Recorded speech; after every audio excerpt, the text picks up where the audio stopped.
Guys, we're starting a podcast.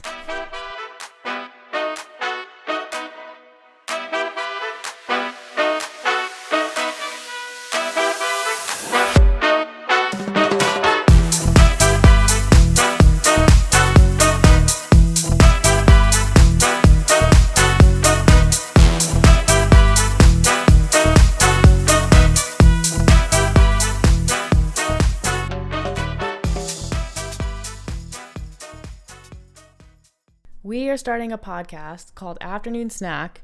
Me, Meredith, and Alex.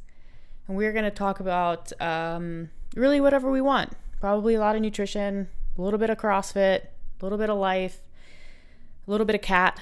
But yeah, I think it's going to be really fun. Do you think it's going to be fun? We'll see. We'll see how long we keep this going.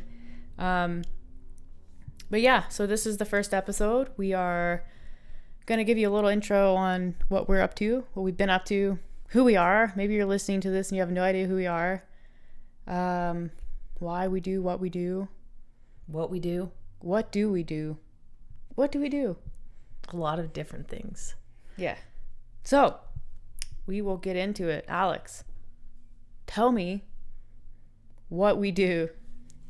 Well, we're multifaceted, so we're CrossFit athletes. So we train. We also own a nutrition and lifestyle consulting company called Tactic Functional Nutrition. So we help a lot of people with their nutrition and lifestyle and mindset and a bunch of different things. And we talk a lot. We talk a lot to each other about CrossFit, life, hang out together, pet our cat. We have a lot of opinions. Yes. We're going to share those with you. A lot of, dissenting opinions. Opinions that a lot of people have, but they're not brave enough to put them on the internet. Mm-hmm. Opinions that we're not afraid to defend. Yeah. Or critique. We're not afraid to critique our own opinions. We do a lot of that. Each other's opinions. I critique a lot of your opinions. Yeah, I just leave you alone. If you get confused on who's talking, that's probably pretty reasonable because we kind of sound the same. I'm going to use the word y'all a little bit more. Alex will probably use the word, what's the word do you use? It's Canadian. Not a. That's too stereotypical. Yeah. Like, she'll probably say like, oh, excuse me, I gotta go to the washroom. What the hell is a washroom? It's a bathroom. A restroom, a toilet. Yeah, I guess. I mean, it depends on how.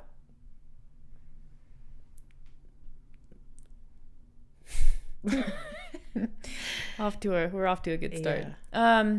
Cool. Yeah. So why don't we start by, let's talk about why we do what we do. We had this conversation earlier with Paul, but why do you do nutrition and not law? Well, so I was a lawyer I am a lawyer. I'm technically non-practicing, but I didn't practice for very long. I did my articles for 1 year. That's basically what you do for a year after law school. And then you get called to the bar, so you're officially a lawyer. So as soon as I got called to the bar, I quit. So I didn't give it, I would say I gave it a fair shot. Articling gives you a pretty good taste of what it's going to be like, and I kind of got a sense of how things were at the firm that I was working at and realized it wasn't for me, at least not right now. And so Meredith was already doing some nutrition coaching with a different company. And so as I was wrapping up my articles, I was getting interested in that. I've been a big sports person for a while. I played a lot of sports, knew a lot about nutrition just for my own sake, had a bunch of different nutrition coaches. Well, I wouldn't say a bunch, a couple. And decided to get into nutrition coaching and realized it was a little bit better lifestyle. Maybe not as much security, but I really like learning about sports nutrition in general, and just like helping people be healthy. Not even like be better at sports or get jacked. I just want people to be healthy. That's a pretty big issue today in society, and I'm very passionate about it. So I would say that is a little bit more up my alley in terms of my passion, and that's why I kind of made the jump from law to nutrition coaching and owning a small business. As scary as it is. It is scary. Yep. Why do you do it? I do it in a nutshell because nutrition and fitness changed my life, and probably in more ways than I'm even like able to recognize. It probably changed my whole path in life. It probably is the reason why I'm here and not where I was, which we'll talk about maybe in a different episode. But I have seen firsthand the power that nutrition and fitness have in creating meaningful change for people. So it's the only thing I really want to do. And I did something really different for a really long time. I worked in science and engineering, and as much as I love that, and I still love that, I really can get into the weeds on nutrition and the science and hormones and physiology behind that, and I find that very interesting. But ultimately, people don't really care what the thyroid does or how hormones work. They care, about being healthier and about connection and relationships and, moving towards their goals. So I think, what you should do in life is find something that you're good at and that you're passionate about and that you can get paid for, and you should do that. And so that's kind of what we're doing here with Tactic, at least. And, we're fortunate to have have started the business with an audience already and a following. And then we've just grown that following and cultivated it. And yeah, I love it. It's what I love the most in life. The second most. What's first? Oh, Ivy. Oh, she's so cute. Look at her. Yeah. Yeah. So anyways, that's why I do nutrition. I don't know. Fitness will probably be part of my life forever, and yours too. Yep. And CrossFit is really, really fun, and at the same time really continues to be very controversial, both in how the HQ, how they roll things out in the games, and it's just kind of like, it's fun to keep up with that and be involved. So there's always a lot to talk about with CrossFit and the CrossFit Games, and so we will definitely do a little bit of that. Why don't we do a little bit of that right now? Yeah. And talk about what we think of this season so far, and what we think of the CrossFit Games potentially happening. And I don't know, they haven't even announced a date yet, but let's just say that they try to have it in August, and now at the ranch, not in Madison. So you tell me what you think. Given what's happening with COVID and all of the restrictions put on public gatherings, and really any gatherings, there are so many social distancing measures that are being put in place, or have been put in place for the last, 6 weeks or so. Where we live, which is in Alberta, Calgary, Canada, it's pretty conservative. They haven't really talked about reopening in quotes, the economy, or letting gyms open, things like that. Public gatherings are basically off the table until the end of August here. But it's hard not to see what's going on in the US, and that is they are reopening in certain states. And it's very interesting because you watch on the news varying opinions of the people involved, politicians, and even gym owners. You talk about Georgia, and you see I mean, we have friends who own gyms in Georgia who have voiced their opinion about not being comfortable opening the gym. So you're putting people in positions that may not be comfortable for them. I think the CrossFit Games is setting a little bit of a precedent in throwing out, like they posted on Instagram or Twitter, whatever it was, that they're going to go ahead with the CrossFit Games kind of no matter what. Whether or not it's going to be with spectators or it's going to be there are going to be some adjustments made. Obviously, it may not be in Madison. It likely will be at the ranch. And personally, like, given what's going on, like, I don't think you can definitively say something can happen or not. At least an in-person event. And I don't know how the CrossFit Games can happen if it's not in person. Like, what do you like? I don't know. Do you think, like, is there a way to do it safely at the ranch? Like, so the question is there a way to do it? Yes or no? In August, potentially. Yeah. I think about traveling maybe they're going to have it, but it's going to be a very limited resemblance of what the CrossFit Games should be or has been in the past. Yeah. And I think people are all excited about the fact that the CrossFit Games is going to be at the ranch, but they need to lower their expectations, in my opinion. Like, think about people traveling from Europe. Like Cara Webb. How is she going to get from Australia to California? Well, she's not. I think that's, like, you have to operate under some assumptions, and the assumptions are that not many Europeans or Australians or people traveling in will be able to travel. The argument could potentially be made that there should be special consideration for athletes, but that's a really hard pitch, I think, considering the fact that other sports leagues, the Olympics, have all canceled through the fall. So I don't know that would be considered too highly by the U.S. border and immigration people. So the assumptions would be there probably won't be that many foreign people competing. So you're looking at mostly, if not all, Americans, maybe some Canadians. That will depend, I think, on the Canadian border. I think they're going to open the U.S. border, but then how do you get back in if the Canadian border is closed? Those are the assumptions, I think. And then you have to say, okay, so like age group, probably not going to happen, right? If you're assuming that the virus will still be kind of out and about, you're certainly not going to have the 60, 65, 70-year-olds come into the ranch. Before you even start on that topic, you have to assume that like social gatherings over 100, even 200 people won't be allowed. So you take let's say they just said, okay, we're going to take just the top 20 in the open. Top 20 being top 20 men, top 20 women. That's 40 people. Then you have judging.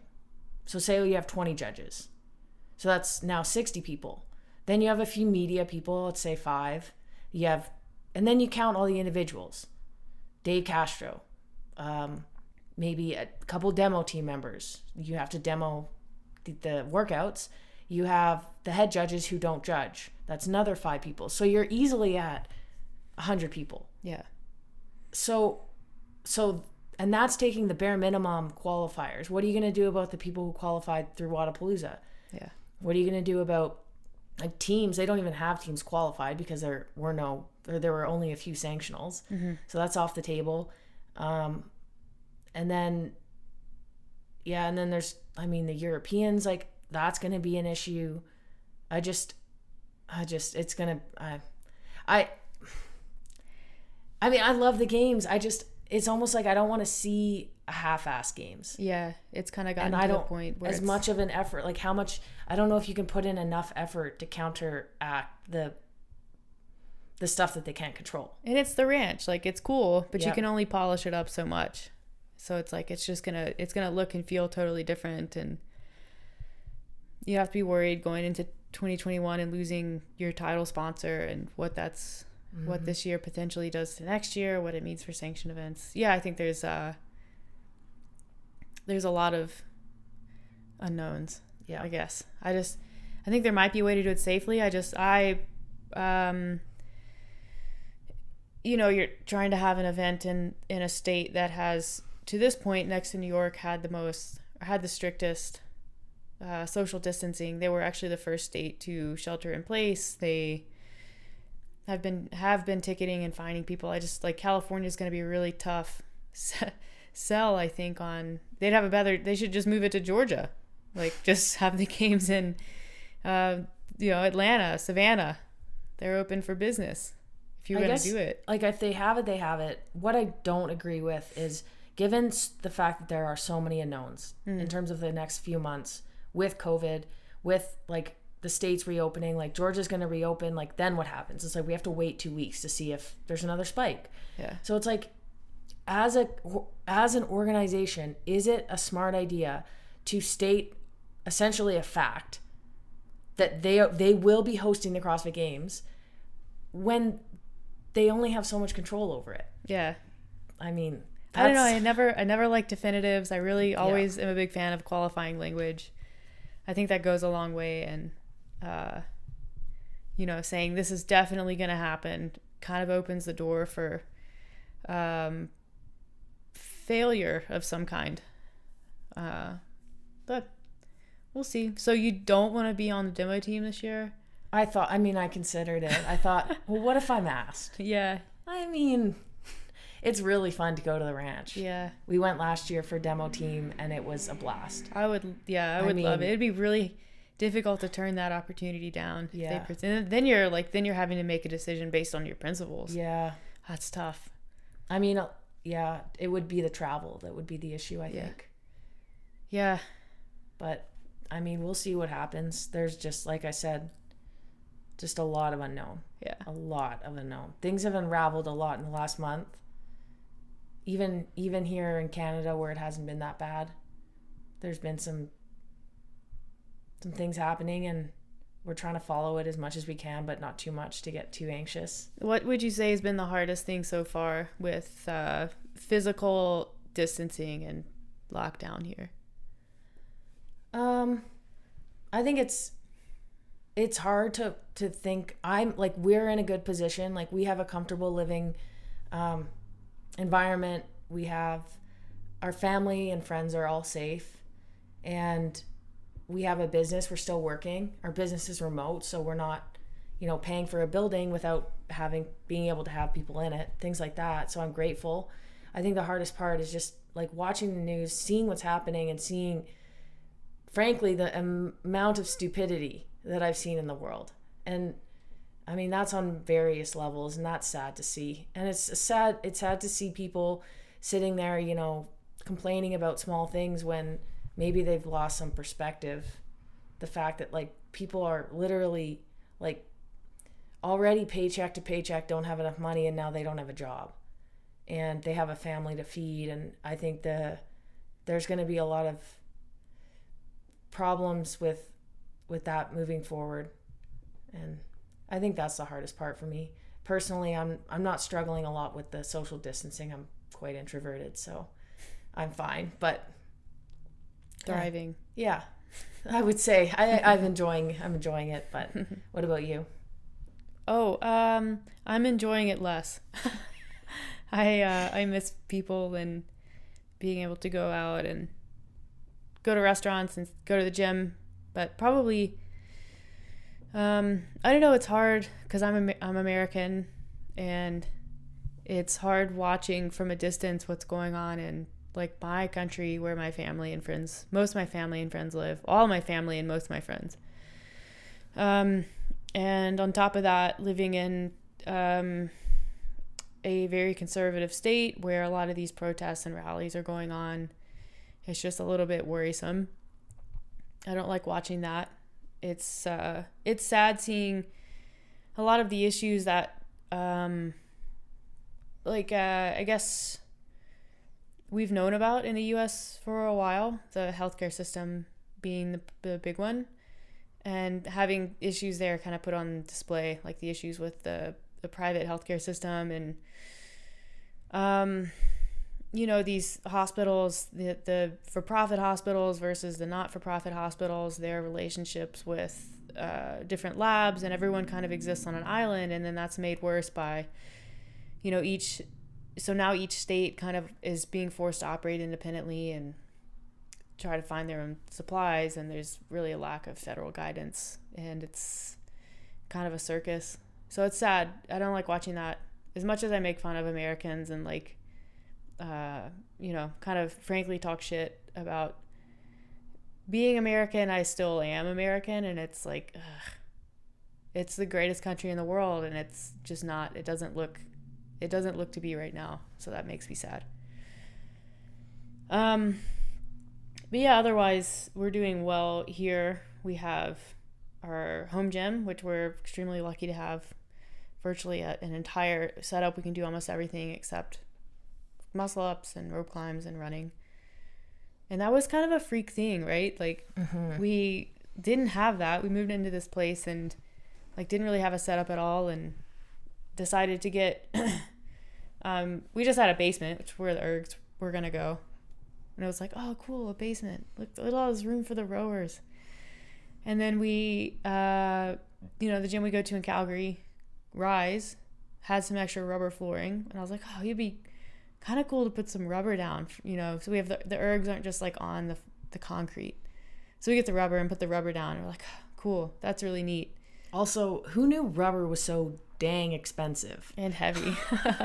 Yeah, that was, but not as expensive as it could have been. Yeah, you got a good deal if you get it through a gym who bought some extra. Yeah, and many square feet. I'm not even sure how and big we got free delivery, and almost crushed Spencer on the way down the stairs. Yeah, so props. And then we were just kind of like toying around with the idea of getting some equipment from Rogue or whatever, but that gets expensive pretty quick, and Alex hates spending money. Yeah. Do you hate anything more than you hate spending money? No. Yeah. I'm sure I could think of something. No, I don't know that you can. But anyways, so we didn't do that, and then we were competing on an Atlas Games team with Paul Tremblay and Albert Dominique Laroche, team Tidax. So Alex was like, well, maybe we'll reach out to Rez with Tidax and just like try to establish a relationship there. And so we did that, and ended up buying through them, which, because it's closer, right? Like Edmonton-based company, Canadian. Getting Rogue stuff in Canada is brutal, because you pay like a ridiculous amount of shipping, and it takes like 3 or 4 weeks. Yeah. Tidax is super fast. Edmonton's like 3 hours away. So we ended up getting that stuff, like, we decided to have it shipped before Atlas. It was like we were going to get it the Friday before we left. One day shipping. Yeah. 1 day.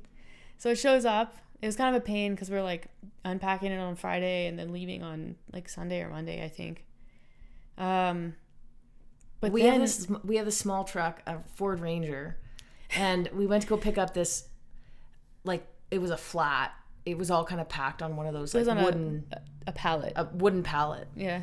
And I kind of underestimated the amount my truck. It may have exceeded the payload capacity for the Ranger. And so when they put the flat or the pallet in, the truck like sank. Yeah, it's like a 2006 Ranger. And so driving that home was quite nerve-wracking. Needs new suspension anyways.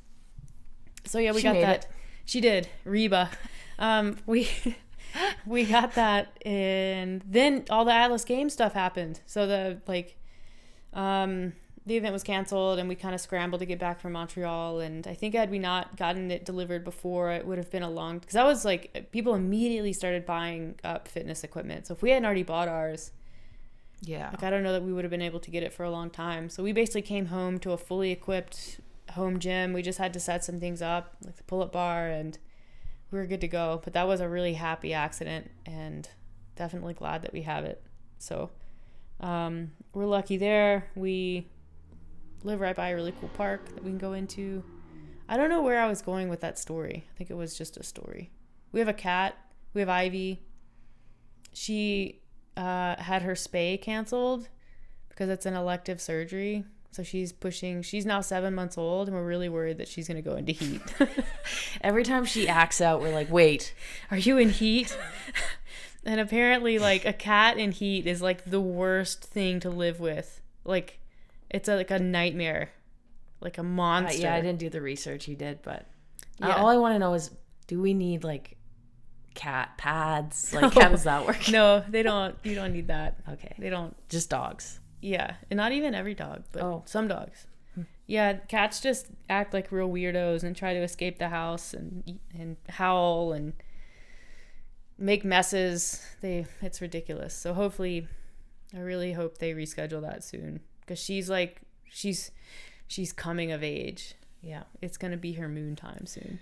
So should we talk about like what kind of topics we might be discussing? This was kind of like an overview, just some more relevant conversations today. Yeah, just randomness. Yeah, but there'll be, I think the podcast will be a little bit more structured. Yeah, so we'll have topics each day. Well, we're not going to do one every day, but maybe once a week. But we'll have a topic for the podcast. It would either be probably a lot of nutrition, some goal setting, mindset, training, CrossFit.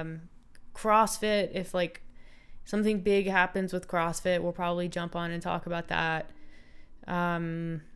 Whether somebody makes a post on Instagram that we don't agree with, that we think is stupid, we'll talk about that. There's lots of those. Yeah, we could actually go back into the annals and get some previously roasted posts. We were talking about discussing how Instagram has changed for us and others. Yeah, and how it's changing the sport. Mm-hmm. Why the sport lives on Instagram. It's the only sport that lives on Instagram. Yeah, it's crazy. And maybe a little more about our personal lives. Yeah, as we maybe see fit. We talked about our coming out stories. Yeah, we can tell that. I think both of us actually have really good ones. Yeah, we were like way in the closet. Yeah. I was like really like deep closet. But also like in the closet, but also looking back on photos, like wondering how did people not know? Yeah, I think people, they think they did. They knew. Yeah. But so we're gonna set up a this will be on our website, obviously, the podcast. It'll be on Apple and Spotify. We will have an Instagram page at the Afternoon Snack Podcast, so you can find us there. You can comment if you want to hear about certain topics, have questions. We are open for that. This is going to be kind of an open forum. So, let us know if there's anything you want to hear about, and definitely subscribe. We will try to be consistent with getting them out. Probably bring some people on to talk about various topics. I think it's going to be great. I think it's going to be really fun. I agree. This one was already pretty fun. Yeah, we've got the time. We've got the setup. Thanks, Mike Fitzgerald from OPT, for letting us borrow his podcast setup. Yeah, it's great. We sound really good. And yeah, anything else? Nothing to add there. You have an eyelash on your cheek. Do you want me to hang on? I'll get it. I gotta make a wish. Okay.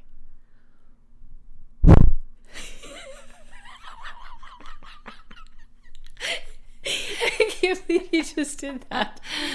What'd you wish for? You can't say. Ugh, that's no fun. You can't just like blow into the mic and then not tell people what you wished for. But make your own assumptions, I guess. All right, cool. Well, we're out of here. I haven't decided how we're going to sign off from the podcast. So this first one's probably going to be awkward. So, bye.